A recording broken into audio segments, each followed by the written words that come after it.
একদম সিম্পল রান্না করেছি লাউ দিয়ে মটর ডাল, আছে লেবু, আর এই যে ঢ্যাঁড়স ফ্রাই করেছি ভেতরে মশলা ভরে।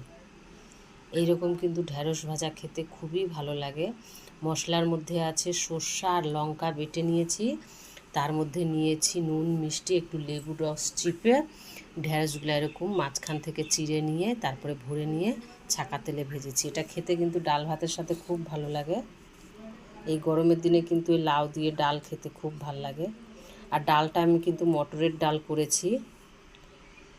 আর হচ্ছে টমেটো, তারপরে হিং, জিরা, শুকনো লঙ্কা, তেজপাতা, একটু লঙ্কার গুঁড়া দিয়ে আর 5 ফোড়ন দিয়েছি।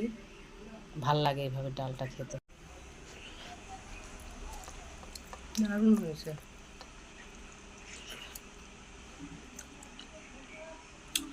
এই ঢ্যাঁড়স ফ্রাইটা আমার খেতে খুব ভাল লাগে।